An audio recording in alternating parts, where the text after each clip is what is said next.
Bien, queridos, acá les traigo un spot muy, pero muy interesante donde vamos a poder ver la magia y la falopeada de los exploits. ¿Por qué? Porque básicamente es un humilde single race spot donde abrimos en el cutoff, defiende la BB. Y voy a estar un poco comentando y desmenuzando lo que considero que va a estar sucediendo en general en la inmensa mayoría de mesas, pero sobre todo en full ring y sobre todo en estas mesas de 9 max.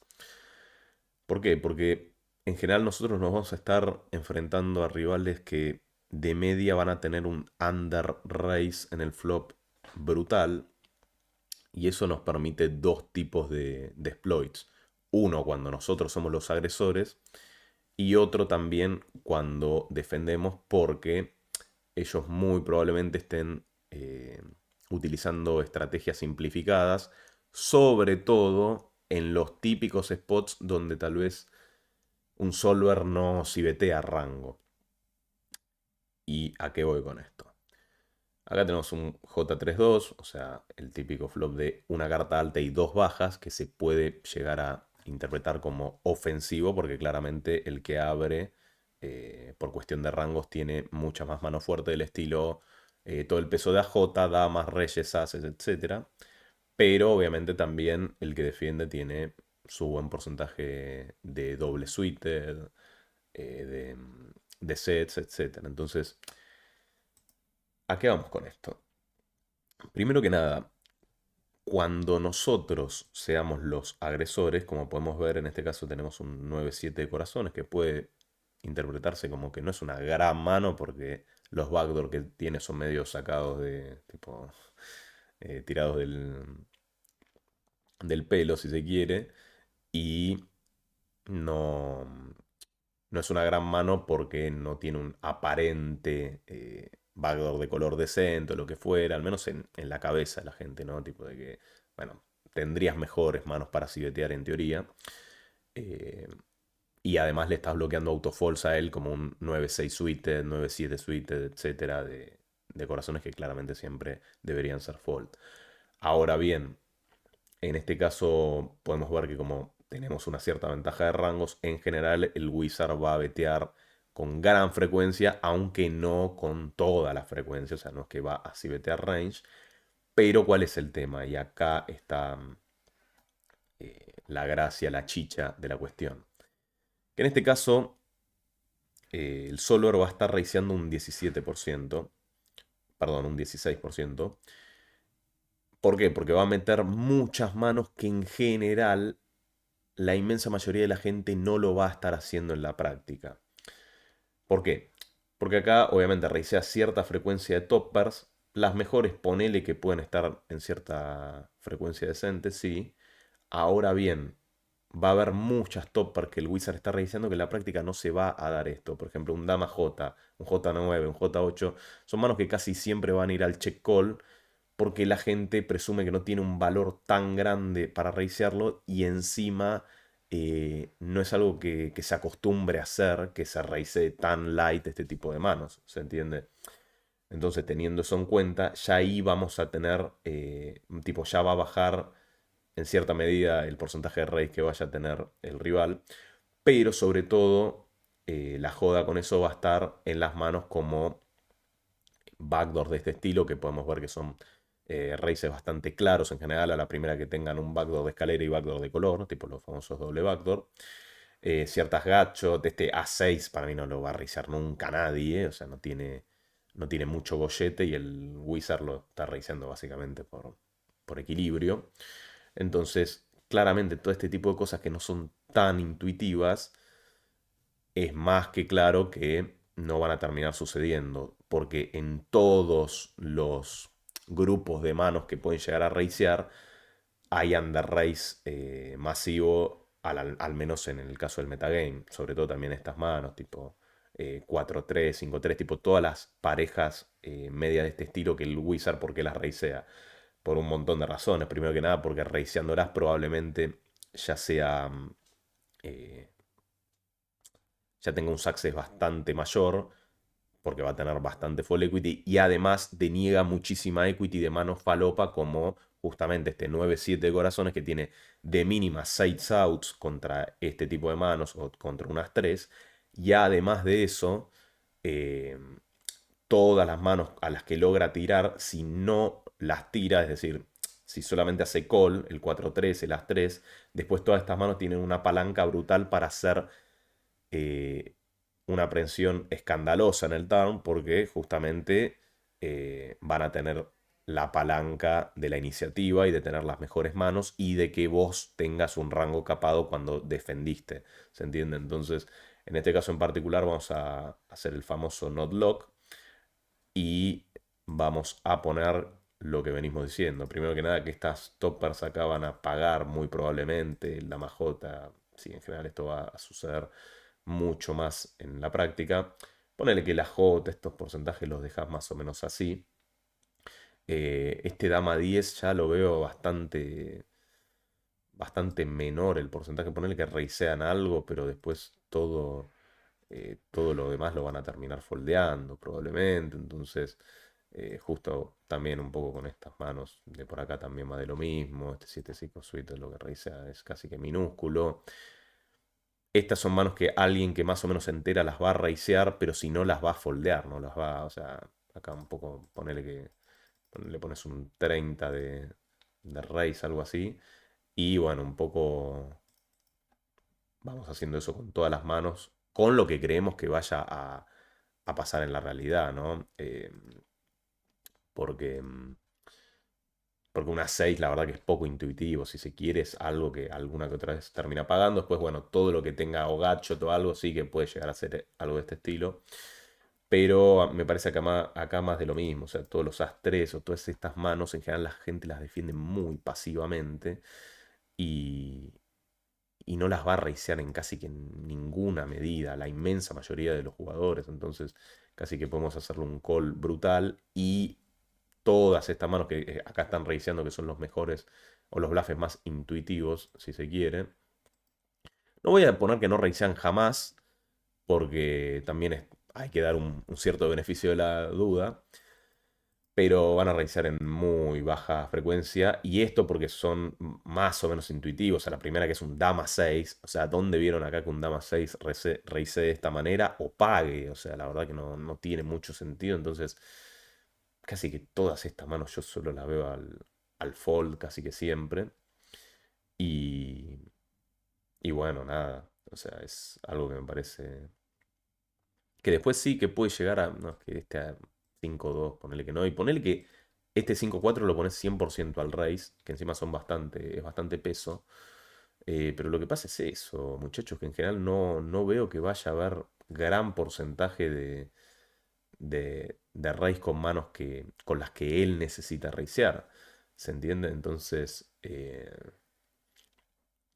probablemente ponele que lo dejas así, de que raisea más o menos esto. Claro, nosotros nos bloqueamos y como claramente este porcentaje va a bajar a un 12 por ahí, 11 y pico, 12, bueno, 10 en este caso, casi 11, claramente cuál va a ser la respuesta adaptativa, un Cbet range más grande que una casa.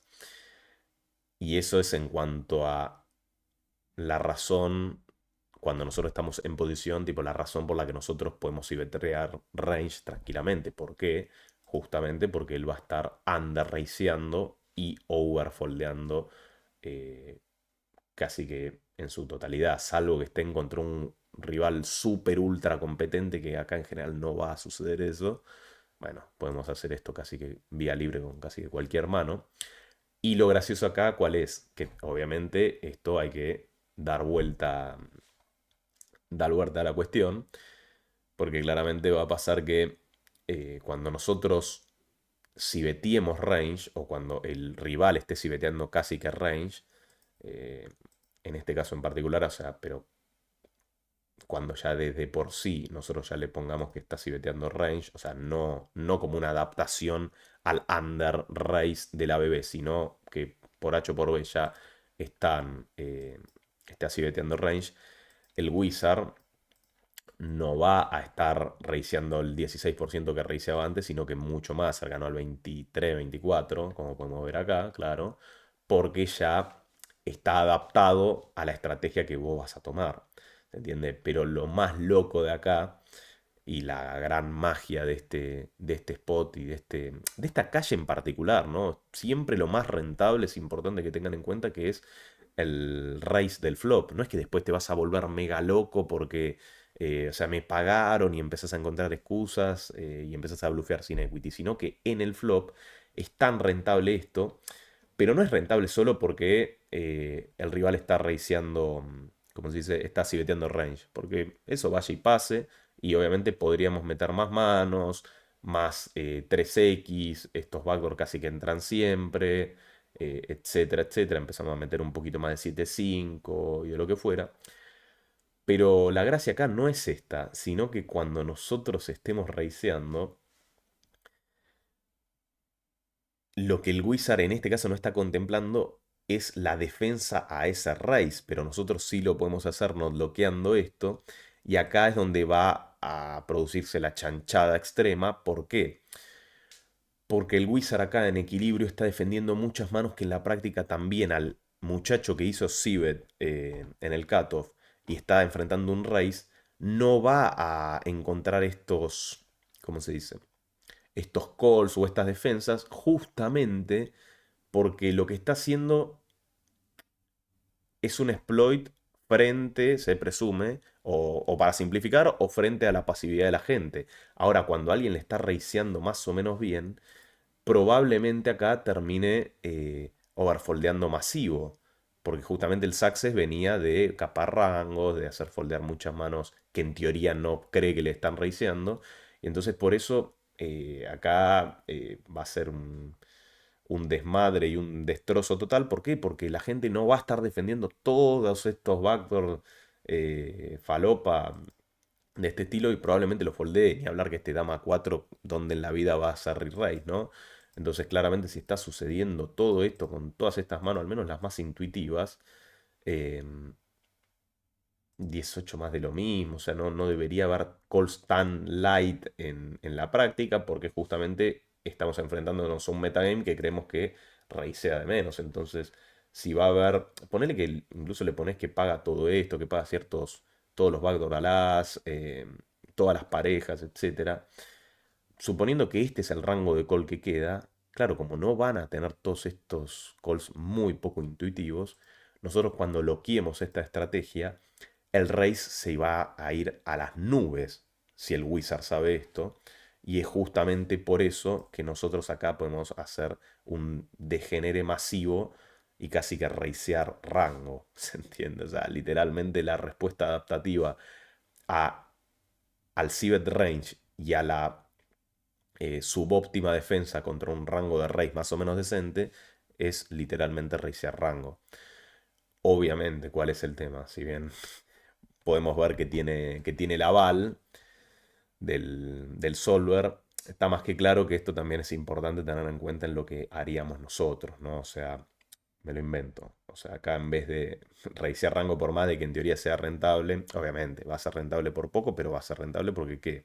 Va a ser preferible al fall, que va a ser EV0, y al call, que muchas veces no podemos pagar. O sea, no tiene sentido pagar una mano chotísima como un 8-5 con backdoor si lo puedes racear y va a tener más CB, como podemos ver eh, en en esta comparación del EV de cada cosa, va a tener mucho más CB que el call, el race acá. Por eso es que termina raceando rango. Obviamente, lo más importante acá, más que racear cualquier verdura, porque sí, porque incluso hay manos que son poco intuitivas de racear, tipo un J7, ¿para qué lo vas a racear? O cosas de ese estilo.